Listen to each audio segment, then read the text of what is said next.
जय सिया राम। रामकथा के इस एपिसोड में हम चर्चा करेंगे शिव विवाह की। क्यों आवश्यक हुआ विवाह। देखिए, रामकथा में दो विवाह ऐसे हैं, भगवान शिव के और भगवान राम का स्वयं। और ये कथा का प्रारंभ ही यदि शिव विवाह से हो रहा है तो इसका आशय समझिए। गृहस्थ जीवन इस सृष्टि का सर्वश्रेष्ठ जीवन है। हमारे सभी देवता गृहस्थ हैं। आदि देव भगवान शिव की पूरी गृहस्थी और भगवान शिव का पूरा का पूरा परिवार पूज्य है। इसलिए गृहस्थ कितना महत्वपूर्ण है इसको समझिए। गृहस्थ होना आवश्यक है इसको समझिए।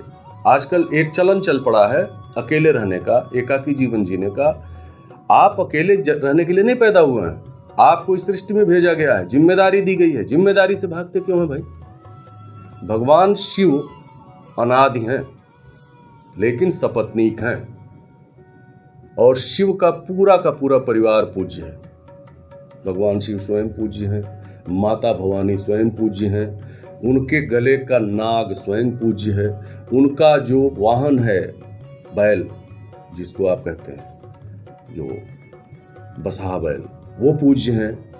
उनके जो पुत्र हैं दोनों वे पूज्य हैं, उनका डमरू पूज्य है, उनका त्रिशूल पूज्य है, उनके माथे पर चंद्रमा है वो पूज्य है, उनकी जटाएं पूज्य हैं। भगवान शिव का सब कुछ पूज्य है। ऐसा कोई नहीं है दुनिया में, इस सृष्टि में, जिसका सब कुछ पूज्य हो। तो एक गृहस्थ जीवन जीते हुए भगवान शिव यदि सपरिवार पूज्य हो सकते हैं तो इस आदर्श को समझिए कि विवाह कितना आवश्यक है। पिछले एपिसोड में हम लोगों ने चर्चा की सती के भस्मीभूत होने की और उसके बाद पार्वती के रूप में उनके जन्म लेने की। लेकिन भगवान शिव तो विरागी हो गए और यहाँ पार्वती ने भगवान से वर मांग सती ने मरते समय भगवान से कहा था कि भगवान हमको पुनः अगर हमारा जन्म होगा और मेरा विवाह होगा तो शिव से होगा। जन्म हुआ हिमालय में हुआ, मैना जी और हिमवान के यहाँ। जन्म होने के बाद देखिए, प्रभु जो रचते हैं ना, वो हमारे आपके समझ से बाहर की चीज है। जन्म हुआ माता पार्वती का जब हिमालय जी के यहाँ, तो एक सुंदर बहुत अच्छी कन्या राजा के यहाँ जन्म हो रहा है, राजकुमारी। कुछ वर्षों के बाद नारद जी वहां पहुंच गए। तो नारद जी पहुंचे तो हिमालय जी ने कहा कि भाई ये बताइए, हिमाचल जी ने कहा ये बताइए, ये कन्या है हमारी, जरा इसका हाथ देखिए और बताइए कि इसके क्या गुण हैं, क्या अवगुण हैं, इसका जीवन कैसा होगा। नारद जी ने हाथ देखा। नारद जी ने कहा कि भाई कन्या बहुत भाग्यशाली है, इसका पति ऐसा होगा जिससे माता पिता सभी का सम्मान बढ़ेगा, सर्वज्ञ होगा, सर्वज्ञानी होगा, अमर होगा, इसका अहिवात अमर होगा। तो फिर आगे पिता ने प्रश्न किया कि भाई वो है कौन, कहाँ रहता होगा, कैसा होगा। तो उन्होंने कहा वो सब तो ठीक है, लेकिन एक बात मानिए कि उस लड़के के माता पिता का कुछ पता नहीं, मातु पितु हीना, माता पिता का कुछ पता नहीं होगा, बैरागी होगा, नंगा होगा, जटाजूट धारण किए हुए होगा, अब एकाकी जीवन जी रहा होगा। अब ये बड़े आश्चर्य की बात किसी भी माँ बाप के लिए कि एक तरफ आप कह रहे हैं कि लड़की बड़ी भाग्यशाली है, बहुत अच्छी है, इसका पति बड़ा अच्छा होगा, इससे माता पिता सभी का सम्मान बढ़ेगा। दूसरी तरफ आप जिस पति की परिकल्पना बता रहे हैं, उस पति से भला कोई अपने बेटी का विवाह करेगा? लेकिन जो परिकल्पना वर के स्वरूप की बताई, लड़के के स्वरूप की बताई नारद जी ने, तो ये बात पार्वती जी पीछे से सुन रही थी, बड़े मगन हो रही थी। लेकिन पिता ने कहा कि भाई नारद जी ये सब कुछ ठीक है, लेकिन कोई और लड़का बताइए, ये ठीक नहीं है। तो नारद जी ने कहा कि देखिए, आपकी कन्या को कोई और भी तो मिल सकता है, धरती पर बड़े ऐसे लोग हैं, सुयोग्य हैं। लेकिन एक सुयोग्य को मैं जानता हूं जिससे आपकी पुत्री का विवाह हो सकता है, और उनका स्वरूप लगभग ऐसा ही है जैसा मैं कह रहा हूं। उनका बताइए। उनका वो शंकर जी हैं, कैलाश में रहते हैं, और जैसा मैंने कहा वैसा ही है वो। तो ये हुआ कि शंकर जी मिलेंगे कैसे? तो नारद जी ने कहा कि कन्या को तप करना पड़ेगा। जब वो तप करेगी तो सप्तऋषि आएंगे और वही ये सारे समाधान करेंगे। नारद जी कह के चले गए। पार्वती जी को जब ये बात बताई पिता ने, तो पार्वती जी ने कहा कि मैंने सब सुना है और मैं तो अब तपस्या के लिए निकल गई। घनघोर जंगल में हजारों साल की तपस्या की है पार्वती।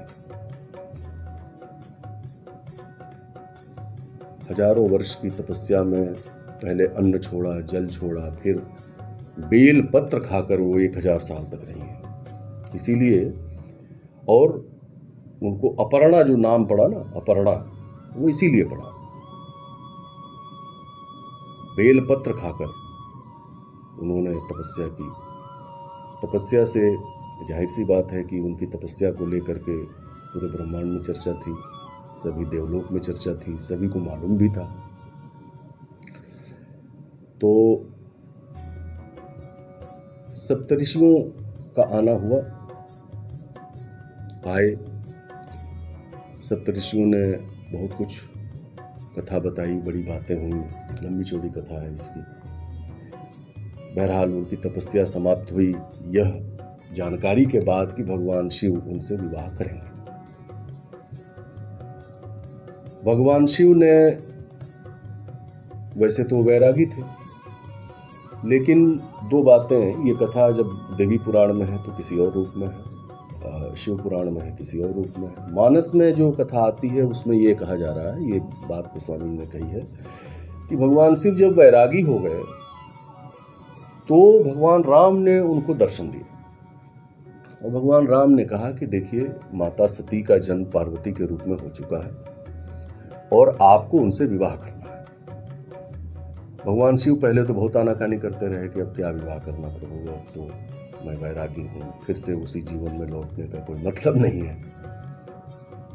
लेकिन चूंकि भगवान की इच्छा, उनके आराध्य की इच्छा, उन्होंने कहा आप कह रहे हैं तो आपके आदेश का पालन तो करना ही है। भगवान राम अंतर्ध्यान हो गए। भगवान शिव आए, उन्होंने अपने कुछ लोगों से और सप्तऋषियों से कहा कि भाई आप जाके पता लगाइए ये लड़की कौन है और इस कन्या का सारा विवरण मुझे बताइए।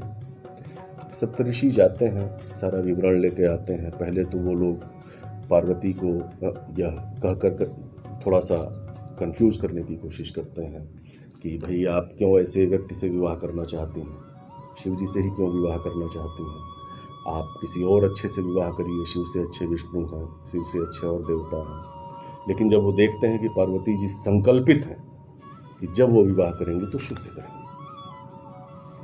तो पार्वती जी के आगे उनकी कुछ नहीं चलती है। वे अंत में माता को प्रणाम करते हैं और बताते हैं कि हम लोग तो एक परीक्षा जैसी चीज़ लेने आए थे। वे लौटते हैं, भगवान शिव को सारी चीज़ें बताते हैं। भगवान मगन हो जाते हैं, और भगवान इतने मगन हो जाते हैं कि फिर से ध्यान में चले जाते हैं। एक बार 87,000 साल रह चुका है। अब यहाँ समस्या यह है कि भगवान विवाह के लिए तैयार भी हो गए, लेकिन चले गए ध्यान में। इधर इस बीच घटना यह घटती है कि एक दैत्य धरती को तबाह किए हुए है, और उस दैत्य को वरदान है कि उसको शिव जी से पैदा हुआ कोई पुत्र ही मार सकता है। अब शिव जी वैरागी हैं, शिव जी की पहली पत्नी का देहांत हो चुका है और इस समय वो ध्यान में है। विवाह की तो कोई दूर दूर तक कोई चीज नहीं नजर आ रही है। इसीलिए उसने वर भी मांगा हुआ है कि हम बचे रहेंगे। लेकिन जब सारी चीजें ब्रह्मांड में हिलने डुलने लगती हैं, सभी देवता चिंतित हो जाते हैं, तो अंत में कामदेव को भगवान विष्णु आदेश देते हैं कि आप जाइए, शिव को जगाइए ध्यान से। कामदेव आते हैं और जहाँ भगवान ध्यान लगाए हुए हैं वहीं एक आम के वृक्ष के ऊपर उसकी मंजरियों के बीच से काम वाण चलाते हैं। भगवान शिव का ध्यान टूटता है, तीसरा नेत्र खुलता है। तीसरा नेत्र माने ज्ञान का, और ज्ञान का नेत्र खुलेगा तो काम तो खत्म होगा ही, भस्म होगा ही। वहां काम भस्म हो जाता है। काम के भस्म होते ही उसकी पत्नी रति आती है। भगवान शिव कहते हैं कि ठीक है, आज से तुम्हारे पति का नाम अनंग होगा, और यह आगे जब द्वापर आएगा तो उसमें भगवान कृष्ण के बेटे के रूप में पैदा होगा, फिर ये तुम्हें मिलेगा। वो संतुष्ट होकर भगवान को जय करते हुए चली जाती है। शिव जी जग गए। जगने के बाद तत्काल देवता लोग आ गए उनके पास, जय हो जय हो जय हो करते हुए। भगवान शिव समझ गए कि बिना काम के तो ये सब आते नहीं है। तो पूछते हैं बताइए, पहले काम बताइए। यहाँ एक बात समझिए, आपके दरवाजे पर या आपके घर पे यदि कोई पहुंचता है या आप कहीं जा रहे हैं मान लीजिए, और जाते ही कोई आपसे पूछता है कि भाई सब काम बताइए, तो काम बताइए का मतलब ये है कि आप के बारे में अगला जान रहा है कि आप तभी आएंगे जब कोई काम पड़ेगा। देवताओं के बारे में भगवान शिव ने समझ लिया कि कोई ना कोई काम पड़ा है इनका, तभी ये आ रहा है। देवता लोगों ने कहा कि प्रभु ऐसा है कि अब विवाह करिए, क्योंकि आपसे जो पुत्र पैदा होगा उससे वो राक्षस मारा जाएगा। कुमार संभव में बड़ी लंबी कहानी और सारे लोग उस कथा को जानते हैं, इसलिए उसके बारे में बात करने की जरूरत नहीं। तो भगवान कहते हैं ठीक है, आप लोग वहां पार्वती के यहाँ भेजिए किसी को, विवाह की लगन जो तिथि सब दिखवाइए, मैं तैयार हूं, करूंगा। वहां से देवताओं का समूह जाता है महाराज हिमाचल के यहाँ। विवाह की तिथि तय होती है, पत्री बनती है, सब कुछ होता है, विवाह की तिथि तय हो जाती है। विवाह की तिथि तय होने के बाद जिस दिन तिथि होती है उस दिन सारे देवता लोग अपनी अपनी तैयारी कर रहे हैं। भगवान शिव के पास तो कोई तैयारी करने के लिए है नहीं, तो उनके गण उनको दूल्हा बनाते हैं, और भगवान शिव दूल्हा है, उनको कोई तैयार करने वाला नहीं, उनको कोई बताने वाला नहीं। कैसे कैसे भगवान शिव को दूल्हा बनाया जाता है उसकी पूरी कहानी गोस्वामी जी ने लिखी है। कैसे कैसे सांप, कैसे कैसे भूत, कैसे कैसे पिशाच, कैसे कैसे नरमुंड, सब कुछ ले दे के उनके गण उनको तैयार कर देते हैं। बारात चलती है, देवता लोग पहले चले जाते हैं। देवताओं को देख करके जो हिमाचल के लोग हैं बड़े खुश हैं, सब कुछ होता है। लेकिन जब भगवान शिव पहुँचते हैं वहाँ नंग धड़ंग, तो जो द्वार पूजा पर थाली लेके मैना जी खड़ी हैं, थाली उनके हाथ से छूट जाती है, डर जाती है। भयावह स्वरूप है भाई, इतना भयावह स्वरूप है कि उस स्वरूप के बारे में अलग से एक एपिसोड बनेगा, कई एपिसोड बन जाएंगे। बहरहाल शिव जी वहां पहुंचते हैं, सारा हल्ला दंगा सब कुछ के बाद ब्रह्मा जी हस्तक्षेप करते हैं। शिव जी फिर पीताम्बर धारण करते हैं, और पीताम्बर धारण करने के बाद विवाह होता है। विवाह ठीक वैसे होता है जैसा वैदिक रीति कहती है। यहाँ विवाह पर बात आती है। मानस की कथा में कथा का विस्तार, कथा का आरंभ यहां से होता है जब भगवान शिव का विवाह हो रहा है। विवाह वैसे संपन्न हुआ जैसा वेद कह रहा है, वैदिक रीति से संपन्न हुआ। इसमें वो सारी बातें आई। जब दूल्हे के वंशावली की बात आई, ब्रह्मा जी ने, जब पंडित ने वहां आचार्य ने पूछा होगा, क्योंकि विवाह के समय तो 3 पीढ़ियों की बात आती, तो पूछा भाई इनके पिताजी कौन है, तो पिताजी कोई है ही नहीं भगवान शिव के। ब्रह्मा जी ने कहा चलो मैं हूं, मुझे मान लो। फिर हुआ कि परपिता कौन है, तो परपिता विष्णु जी ने कहा चलो मैं हूं, मुझे मान लो। माता कौन है, कुछ पता ही नहीं। इस तरह से सब कुछ हुआ जो वैदिक रीति में होता है। फिर गौरी गणपति का पूजन हुआ।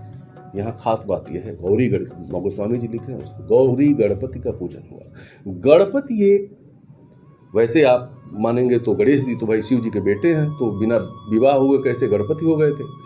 गणपति एक पद है, एक पदवी है, और ये सृष्टि के साथ चलती है।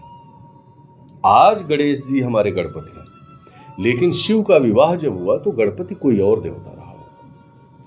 तो गौरी गणेष का पूजन हुआ, षोडशोपचार हुआ, सारी पूजा हुई, कन्यादान हुआ, सब कुछ हुआ जो विवाह में होता है।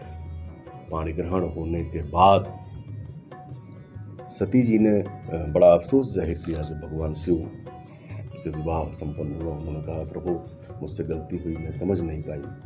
सती जी को बड़े आश्वस्त करते हुए भगवान शिव समझाते हैं। सती यहाँ एक स्लोगन देती हैं, एक सूत्र देती हैं माँ पार्वती को।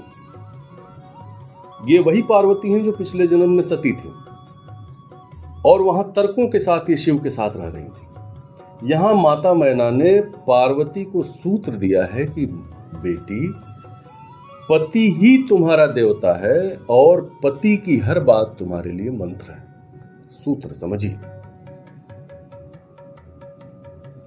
इस सूत्र को मैना जी देती हैं, मां भवानी उसको ग्रहण करती हैं। ग्रहण करने के बाद बारात विदा होती है। भगवान शिव माता पार्वती को लेकर कैलाश आते हैं और कैलाश में बहुत दिनों तक वह अपना गृहस्थ जीवन जीते हैं।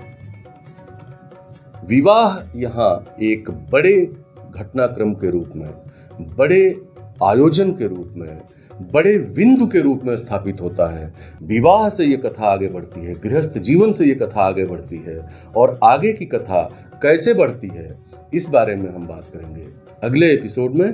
फिलहाल इसमें इतना ही। जय सिया राम।